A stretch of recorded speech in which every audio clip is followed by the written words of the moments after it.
నమస్తే. Spiritual, motivation, educational వీటికి సంబంధించి ఇంటర్వ్యూస్ ఇవ్వదలుచుకున్న వాళ్ళు కింద నంబర్ కి కాంటాక్ట్ చేయండి. నమస్తే, వెల్కమ్ టు అవర్ ఛానల్. నేను కుప్పా పద్మిని. ప్రస్తుతంతో పాటు ప్రముఖ ఆధ్యాత్మికవేత్త, ప్రముఖ జ్యోతిష్కులు GBLN చార్యులు గారు ఉన్నారు. మాట్లాడదాం. నమస్కారం అండి. నమస్కారం. ఆచార్యులు గారు, నక్షత్రాల గురించి చెప్తూ ఉన్నారు. ఒక బ్రేక్ కూడా వచ్చింది, ఎందుకంటే మీరు ఇక్కడ విజయవాడలో ఉంటారు, మళ్ళీ ఇక్కడికి రావటము కంటిన్యూస్ గా మనం చెప్పట్లేదు. ఆరుద్ర నక్షత్రం దగ్గర ఉన్నాం. చెప్తారండి, ఆరుద్ర నక్షత్ర జాతకులు ఎలా ఉంటారు? రెమెడీస్ కూడా చాలా వివరంగా మీరు తెలియచేస్తూ ఉన్నారు. ఆల్రెడీ అశ్విని, భరణి, కృతిక, మృగశిర గురించి ఆల్రెడీ మాట్లాడేసుకున్నాం. దానికి సంబంధించిన ఎపిసోడ్స్ కూడా ఉన్నాయి ప్లేలిస్ట్ లో. GBLN చార్యులు గారి ఎపిసోడ్స్ లో ఉంటాయి. మీరు ఆ నక్షత్రాల గురించి తెలుసుకోవాలి అనుకుంటే ఆ వీడియోస్ చూడొచ్చు. మరి ఈ రోజు ఆరుద్ర నక్షత్రం గురించి తెలుసుకుందాం. చెప్తారండి? శ్రీ గురుభ్యో నమః. ఆలస్యానికి కారణం అడిగా చెప్పాల్సిన బాధ్యత ఉంది. బెంగళూరు ఒక ప్రాంతాలు, శివారు ప్రాంతంలో, అంటే మనకు విజయవాడ నుంచి, చిత్తూరు నుంచి బెంగళూరు అనేటువంటి ప్రాంతంలో అతిబలి అనే ప్రాంతంలో ఒక చక్కని అమ్మవారి దేవాలయ నిర్మాణం జరుగుతుంది, ఆశ్రమ నిర్మాణం జరుగుతుంది. సో అందులో ఎక్కువ సమయం బెంగళూరులో కేటాయిస్తున్నారు, ఉండటం జరుగుతుంది. అది భవిష్యత్తుకి సమాజానికి ఉపయోగపడేటువంటి ఒక దివ్య క్షేత్రంగా అమ్మవారండి రేణుకా అమ్మవారు, రేణుకా పరమేశ్వరి. ఏదో ఒక సందర్భంలో అక్కడ స్థలం కొన్నప్పుడు ఆ తవ్వకాల్లో 2 విగ్రహాలు బయటపడ్డాయి. సో ఒకటి రేణుకా పరమేశ్వరి, రెండోది మహిషాసురమర్దని. సో ఆ 2 దేవాలయాల నిర్మాణం, గోశాల, కొద్దిగా ఆడవాళ్ళు బిజీగా ఉన్నాం. అయినప్పటికీ మీదేనా మొత్తం టోటల్ నేనే చూస్తున్నాను. బెంగళూరు ట్రస్ట్ ఏర్పాటు చేసాను. దానికి ఎప్పుడు కాల కంప్లీట్ అవుతుంది? నా ప్రకారం నెక్స్ట్ మాఘపంచమికి అంటే ఇంకో 1 year ఉంది. మన ప్రతిష్టా మహోత్సవాలు కూడా టార్గెట్ పెట్టుకున్నాం. సో బెంగళూరులో ఉన్నటువంటి కొంతమంది పురాతన సనాతన శిష్యులు కొంతమంది సహకరిస్తున్నారు. Very good. సో అందులో ఉండటం వల్ల మనం రాలేకపోతున్నాం. ఓకే, అయితే ఆ గుడికి సంబంధించింది కూడా చేద్దాం నెక్స్ట్ ఇయర్ కాబట్టి. ఇక ఆరుద్ర నక్షత్రం మీకు సంబంధించినటువంటి ఆరుద్ర నక్షత్రానికి అధిపతి రాహు.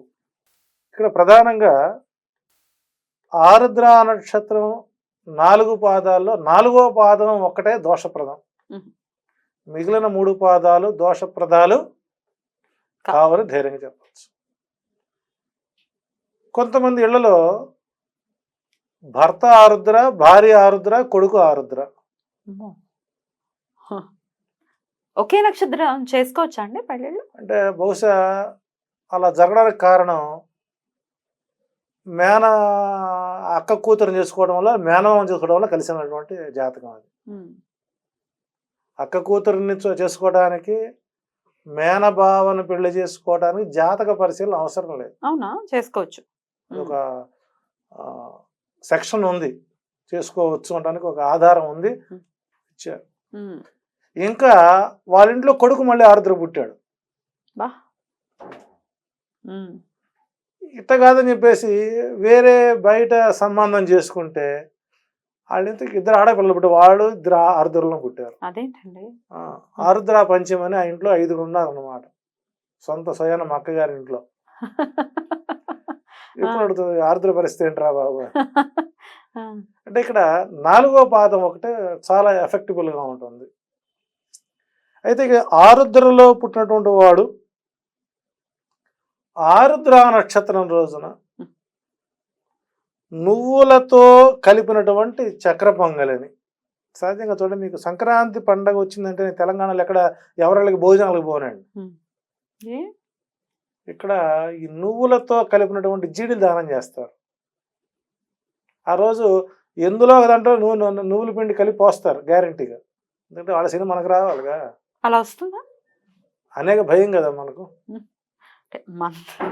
మంత్రయుక్తంగా ఇచ్చినప్పుడే కదా శని ఎఫెక్ట్ అనేది కాదు. ఇక్కడ నువ్వులు దానం చేసామో లేదని పాయింట్. ఓకే, సరే ఇప్పుడు అదేమంటే నువ్వులో కాల్షియం ఉంటుందండి అంటున్నారు మధ్యకాలం. తెల్ల నువ్వులు పొట్టు తీస్తే తెలుపు, పొట్టు ఉంటే నలుపు. సో అందులో కాల్షియం ఉంటుంది అంటారు. వీళ్ళే స్వయంగా పోయి కరెక్ట్గా శని కూడా శనివారం కొని పెడతాడు ఆ జీడీలు కొట్లోకి తీసుకుని వెళ్ళి. కాబట్టి ఇక్కడ ఆరుద్ర నక్షత్రాధిపతి అయినటువంటి నక్షత్రంలో పుట్టిన వారు ఆరుద్ర నక్షత్రం రోజున నువ్వులతో కలిపినటువంటి చక్కెర పొంగలి. పొంగలిని నైవేద్యంగా శివుడికి నైవేద్యం పెట్టమన్నా. ఉమ్. అలా కుదరని పక్షంలో ఆరుద్ర నక్షత్రం ఏ రోజు వచ్చినా కూడా, ఏ వారం వచ్చినా కూడా, ఏ తిథిలో వచ్చినా కూడా నువ్వులతో కలిసినటువంటి తిల జలాభిషేకం శివుడికి చేసుకోవటం మంచిది. సో నెలకోసారి. ఎందుకంటే ఇక్కడ పరిహారాలు ఎప్పుడు కూడాను ధర్మసమ్మతంగా వేదహితంగా ఉండాలి. ఏవో మనం రెమెడీస్ చెప్పాం, తనువు జావండి అంటే అయ్యే పనికి ఉండకూడదు. ఆరుద్ర నక్షత్రం నెలకు ఒకసారి వస్తుంది. ఈ నక్షత్రం వారు యుక్త వయసు వచ్చిన వారు సంతానం కలిగే వరకు, చదువుకున్న వాళ్ళు తరచుగా ఉద్యోగాలు కోల్పోతున్న వారు ఉద్యోగాల కొరకు ఇలా చేసుకోవడం మంచిది. ఆరుద్ర నక్షత్రం రోజున నల్ల నువ్వుల్ని కానీ తెల్ల నువ్వుల్ని కానీ శివుడికి అభిషేకం చేసుకుని చేయడం మంచిది. ప్రసాదంగా పంచడం అనేటువంటిది మంచి విధానం. అట్లాగే ఆరుద్ర నక్షత్ర జాతకులు మూల మంత్రాన్ని ఇచ్చారు. క్షం ఐం హ్రీం సహ ఆరుద్రాయై నమః. చూడండి, ఎక్కడైనా సరే నమః లేకుండా, ప్రణవాకారం లేకుండా ఏ మంత్రం కూడా ఉండదు. నేను ఎప్పుడు చెబుతాను అనమాట, నిద్ర లేచిన తర్వాత వాళ్ళు తిట్టుకుని యూట్యూబ్లు చూసి టైం వేస్ట్ చేసే కంటే ఆ ఆ ఈ ఉ ఊ రు రు ఏ ఐ ఓ ఓ అమ్మహ క గ అని 58 వర్ణాక్షరాలని ప్రతిరోజు ఆర్డర్లు చదివారనుకోండి, ఏ మంత్రమైనా అందులోనే ఉంటుందిగా. బీజాక్షరం కొత్తది ఎక్కడి నుంచి రాదుగా. కాబట్టి బీజాక్షరం కూడా ప్రణవ ఆ సమ్మిళితమై నమః అంటే నమో మళ్ళీ ఇష్టమూర్తి కిందే వస్తుంది అది. సో కాబట్టి ఆరుద్ర నక్షత్రం వారు ఈ మూల మంత్రాన్ని రోజుకి 11 సార్లు చదువుతూ క్షం ఐం హ్రీం సహ ఆరుద్రాయై నమః 11 సార్లు శ్రద్ధగా చేయటం ఉత్తమ ఫలితాలు వస్తాయి. అట్లాగే ఆరుద్ర నక్షత్రంలో పుట్టిన వారు ఇవన్నీ మాకు కుదరదండి, ఎక్కడ కూర్చుంటాయి ఈ మళ్ళు మశానాలు మామూలు కాదు, స్నానం చేయడానికి అర్ధరాత్రి కష్టం అవుతుంటే అనుకునేవారు కనీసం విష్ణు సహస్రనామంలోని మొదటి పాదం వారు 21వ శ్లోకం మరీచద్ధ మనోహంస సువర్ణో వాయువాహనః భుజగోత్తమః అనేటువంటి 20 మరీచద్ధ మనోహంస సువర్ణో భుజగోత్తమః హిరణ్యనాభసుతవః పద్మనాభ ప్రజాపతి అనేటువంటి 21వ శ్లోకాన్ని చదువుకోవడం మంచిది. ఆరుద్ర నక్షత్రం 2వ పాదం వారు 22వ శ్లోకం చదువుకోవడం మంచిది. ఆరుద్ర నక్షత్రం 3వ పాదం వారు 23వ శ్లోకం చదవడం మంచిది.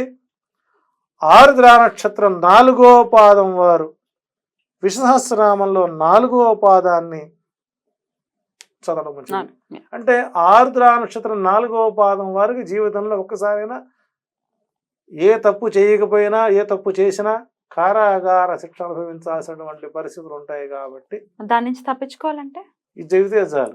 అందుకే 4వ పాదం వారు పై 3 పాదం ఎట్లా ఉన్నా కానీ 4వ పాదం వారు ఆరుద్ర నక్షత్రం రోజున శివుడికి తెల అభిషేకం చేసుకోవడం మంచిది. అగ్రనిర్గ్రామణి శ్రీమాన్ అనేటువంటి విశ్వాసనామాల్లోని 24వ శ్లోకాన్ని చదువుకోవడం మంచిది. సో ఇలా చేసుకోవడం వల్ల ఆరుద్ర నక్షత్రం వారికి ఉత్తమ ఫలితాలు రావడానికి అవకాశాలు ఎక్కువగా ఉంటాయి. చాలా చక్కగా వివరించారు. ఇక నెక్స్ట్ ఎపిసోడ్ లో పునర్వసు నక్షత్రం గురించి మాట్లాడుకుందాం. థ్యాంక్ యూ సో మచ్ అండి. నమస్తే.